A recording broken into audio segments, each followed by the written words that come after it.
अस्सलाम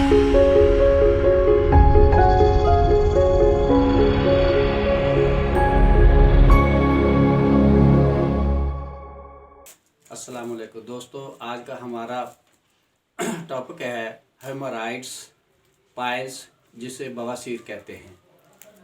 इसमें क्या वजूहात हैं और इसका परहेज़ और होम्योपैथिक तरीका इलाज क्या है, ये सारी चीज़ें मैं आपको तफसील से बताऊंगा। अगर आप मेरे चैनल में नए हैं तो मेरे चैनल को सब्सक्राइब कर लें और बेल आइकन को दबा दें ताकि मेरी आने वाली तमाम वीडियोस आपको बआसानी पहुंच सके। पाइल एनस का एक वो हिस्सा है जहाँ पर स्फिंक्टर में पर बहुत ज़्यादा इज्तिमाई खून हो जाता है, जिसकी वजह से वहाँ सोजश से कुछ वेन्स में उभार आ जाता है और कुछ अरसे बाद वो फट जाती हैं। तो उस उभार की वजह से वह एक छोटा सा मस्सा महसूस होगा, जिसे पाइल हेमोराइड्स कहते हैं। और इसकी अलामात क्या हैं? इसकी अलामात में सबसे पहले चुभन, जलन, दबाव और दर्द है। और इस दर्द की वजह से अक्सर मरीज़ रफ़ा हाजत से भी घबराता है क्योंकि उसे तकलीफ़ होती है। नतीजे के तौर पर उसको कॉन्स्टिपेशन रहना शुरू हो जाता है। जब कॉन्स्टिपेशन हो जाता है तो उस वक्त वेन्स पर बहुत ज़्यादा प्रेशर और दबाव पड़ता है, जिससे वहाँ से ब्लीडिंग होना शुरू हो जाती है। तो बाज़ दफ़ा ब्लीडिंग इतनी ज़्यादा हो जाती है कि मरीज़ अनीमिक हो जाते हैं। तो इसलिए इस सबसे पहला एक है, इससे कब्ज़ से बचना चाहिए। अब मैं आपको बताता हूँ कि इसकी वजूहात क्या हैं।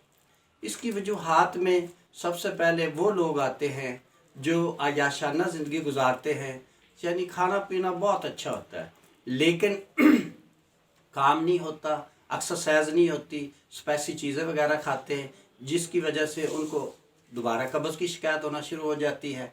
और इसके अलावा उनका जो जिगर होता है वो भी सुस्त हो जाता है। जिगर सुस्त होने की वजह से भी बवासीर के मसाइल शुरू हो जाते हैं। इसके अलावा प्रेगनेंसी के दौरान 9 माह तक, क्योंकि अमाए मुस्तकीम यानी एनस पर वज़न की वजह से अक्सर औरतों में कॉन्स्टिपेशन और इसकी वजह से अक्सर औरतों में कब्ज़ हो जाती है और उस कब्ज़ की वजह से बवासीर हो जाती है।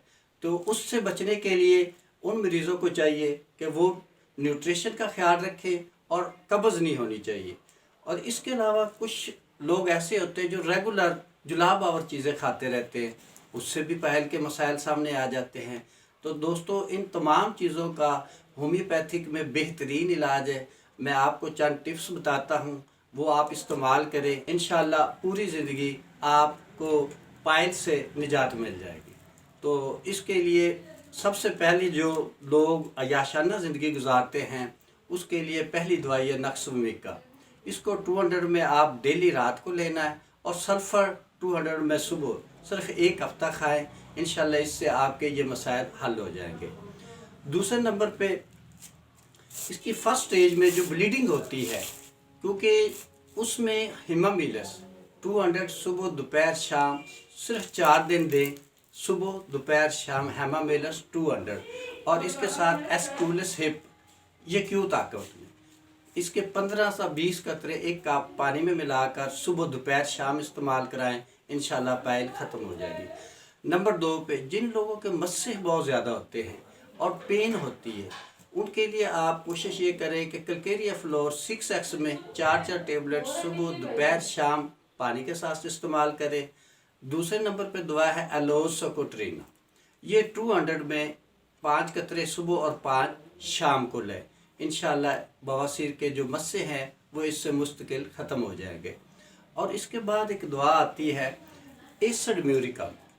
ये जब पाइल ब्लीडिंग की वजह से मरीज़ इंतहाई नकाहत का शिकार हो जाता है, वो चलने फिरने के आदत हो जाता है, जैसे मतलब कि बहुत ज़्यादा डिहाइड्रेशन हो जाती है, ऐसी सूरत में आप इसको 200 ताकत में एक खुराक रोज़ाना दें, इंशाल्लाह उसकी ताकत भी बहाल हो जाएगी और मस्से भी जड़ से ख़त्म हो जाएंगे।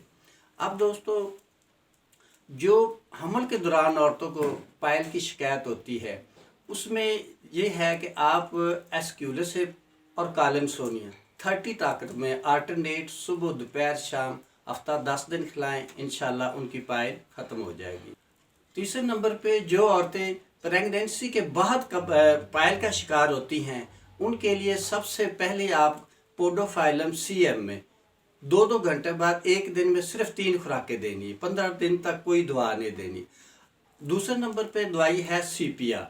अगर उन लोगों को यानी रहम पर बहुत ज़्यादा बोझ पड़ता है, प्रोलैप्स ऑफ यूट्रस है, तो ऐसी सूरत में आप सीपिया सीएम की 2-2 घंटे के बाद सिर्फ 3 खुराकें देनी है और 15 दिन तक कोई दवा नहीं देनी। इंशाल्लाह उनकी पायल मुकम्मल ख़त्म हो जाएगी। इसके अलावा दोस्तों एक परहेज़ है, आप कोशिश करें कि जितने भी पायल के बच्चे, बड़े, मेल फीमेल जो भी मरीज़ हैं, उनको चाहिए कि नीम गर्म पानी में चंद कतरे कैलेंडोला क्यू के मिलाकर कोशिश करें कि 2 दफ़ा उसमें थोड़ी देर बैठना चाहिए। इससे जितने भी इन्फेक्शन हैं वो एंटीबायोटिक के तौर पर काम करता है, वो आपको लाजमी इख्तियार करना चाहिए। और वर्जिश करनी चाहिए, अच्छी ग़िज़ा खानी चाहिए, और बाकी जितनी भी ये बाज़ारी और स्पाइसी चीज़ें, मसालेदार चीज़ें हैं, इनसे अवॉइड करना चाहिए, तो आप इससे निजात पा सकते हैं। वस्सलाम।